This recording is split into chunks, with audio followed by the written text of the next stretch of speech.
এই ভিডিঅ'টোৰ বাবে নেশ্যনেল ইনকামৰ ভেলু এডেড মেথড ৰিলেটেড এটা নিউমাৰিকেল প্ৰব্লেম লৈছোঁ।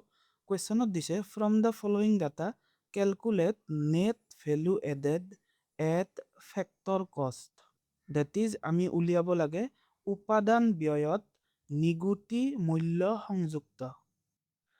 চ' ভেলু এডেড মেথডত আমাক কি লাগে যে ভেলু অফ আউটপুট অসমীয়াত উৎপন্নৰ মূল্য মাইনাছ ইণ্টাৰমিডিয়েট কনজামশ্যন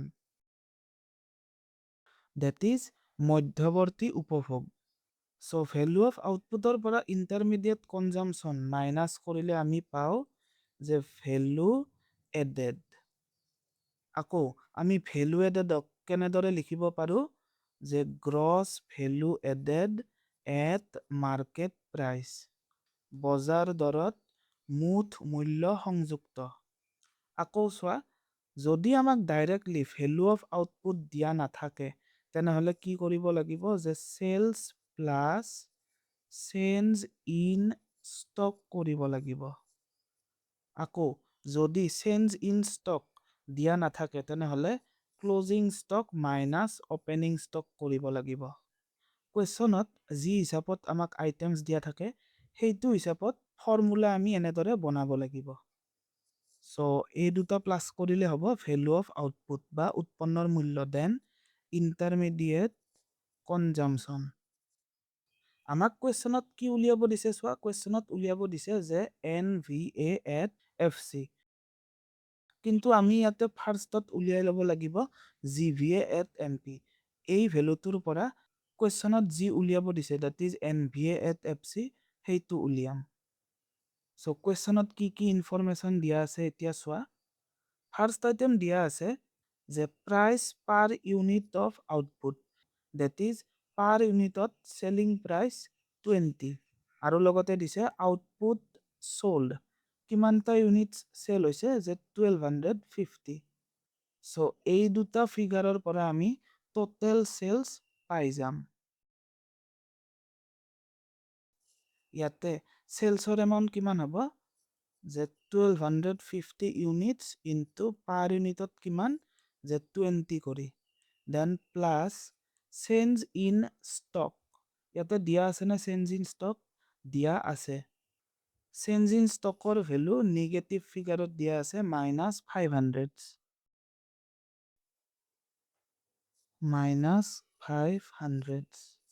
এটা বস্তু নটিচ কৰিবা চেঞ্জ ইন ষ্টক ইয়াক বেলেগ নামেৰেও দিয়া থাকিব পাৰে। এনেদৰেও দিয়া থাকিব পাৰে যে ইনক্ৰিজ ইন ষ্টক বা ইনভেণ্টৰী ইনভেষ্টমেণ্ট। এতিয়া আহিব minus intermediate consumption. Intermediate consumption ইয়াতে কুৱেশ্যনত দিয়া আছেনে চোৱা। আমি এতিয়ালৈ এই দুটা আৰু এইটো লিখিলোঁ। বাকী আইটেম কি আছে চোৱা। এক্সাইজ ডিউটিটো হৈছে ইনডাইৰেক্ট টেক্স। অসমীয়াত এক্সাইজ ডিউটিটো আবকাৰী শুল্ক বুলি দিয়া থাকিব। আকৌ কনজামশ্যন অফ ফিক্স কেপিটেল কি বুজাইছে যে ডেপ্ৰিচিয়েশ্যন। চ' এই দুয়োটা ইণ্টাৰমিডিয়েট কনজামশ্যন নহয়। কিন্তু লাষ্টত এটা আইটেম দিয়া আছে চোৱা যে single use producer goods that means প্ৰডিউচাৰবিলাকে ওৱান টাইম ইউজৰ বাবে গুডছ কিনিছে। ডেট ইজ প্ৰডিউচাৰবিলাকে ৰ' মেটেৰিয়েল কিনিছে। এইটোৱে হৈছে intermediate কনজামশ্যনৰ value.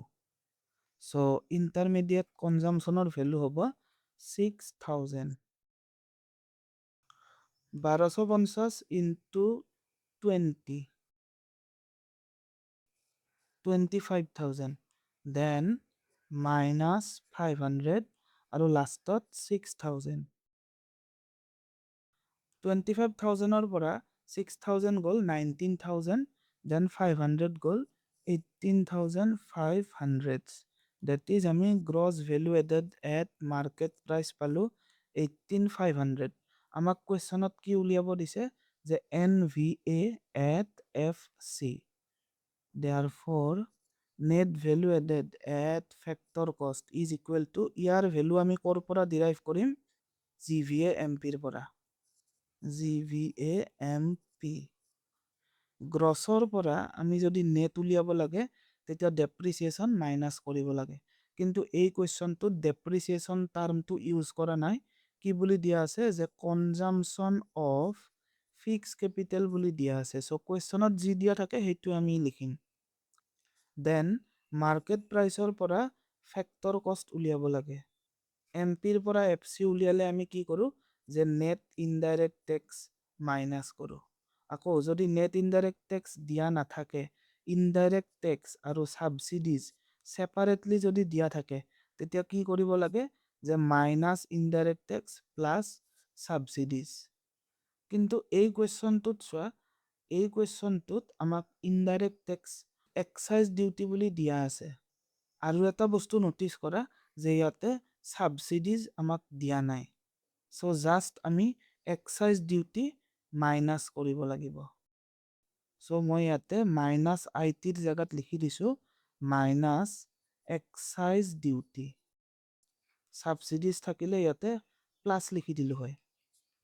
So' GVA at এমপিৰ value 18,500 minus consumption of fixed capital that is depreciation দিয়া আছে 1,000 আৰু এক্সাইজ ডিউটি 5,000।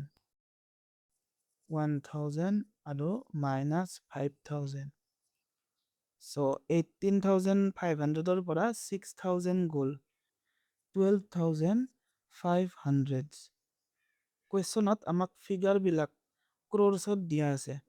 চ' ইয়াতে আমি লিখি দিব লাগিব ৰুপিজ ইন ক্ৰ'ৰ্ছ। এইটো হৈছে আমাৰ ফাইনেল আনচাৰ।